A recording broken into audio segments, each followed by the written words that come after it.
Hello everyone, it's Dave Bredhauer. Welcome to another video.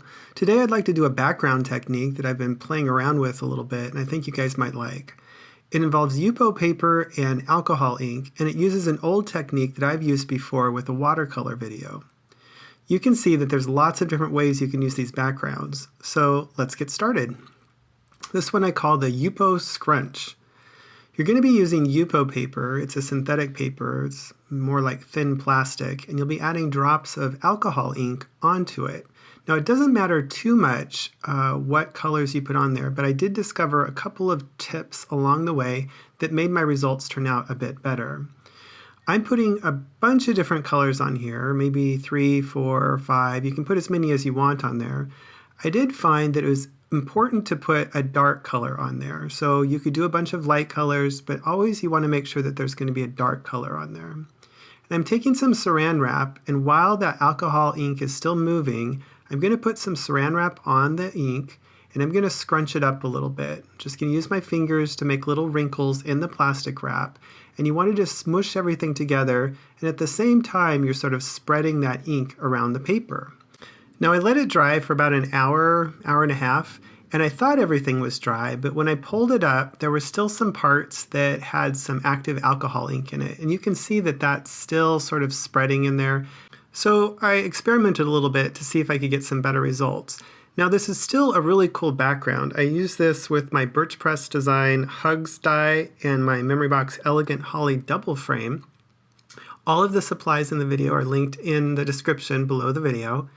And it still creates a really amazing background, a really neat effect, which gets crisp little lines and overlapped areas of alcohol ink.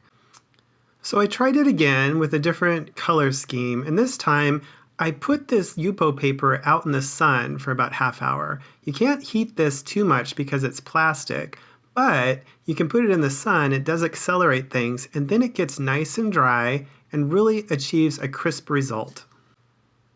Now once you have the technique down for applying and scrunching and drying on the Yupo paper, all you have to do is start looking at your dies to see if you can find one that will work with this background. I'm using the Memory Box Gentle Valley Oval die because it's a nice big open die. And I created this Yupo Scrunch background with a bunch of greens and yellows and blues and a little bit of purple. And you can see this intricate pattern. It looks almost like crystals or geodes. It's really amazing. And I did this oversized piece of Yupo paper so I could find just the right areas to use for my backgrounds, and then extras can be used for different projects as well. So I paired the oval up with the Jotted Thanks die from Memory Box. This has been a very popular die, and it shows off the background really well when you use it in this kind of composition. Plus, I had enough of the background left over to make a second card, this time using the Elegant Holly double frame, plus the Hello Folksy script from Poppystamps. Now I'm going to use this beautiful holly circle for our next project, and this involves using a tighter color scheme.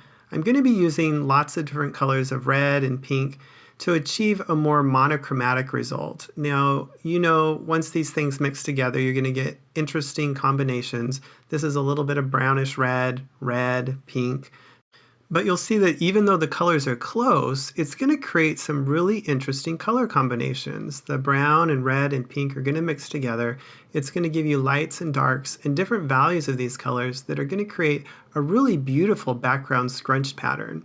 It's the same technique, just scrunch it up with a plastic wrap. And here you can see how beautiful it turns out. Little interesting textures and wrinkles that create a really amazing background. I think you'll find this technique really fun. The hardest part is waiting for it to dry, but if you put it in the sun, it's just about a half hour. Try all different color combinations and you'll get a new pattern each time for some amazing backgrounds on handmade cards. Thanks for watching today. Now go make something beautiful.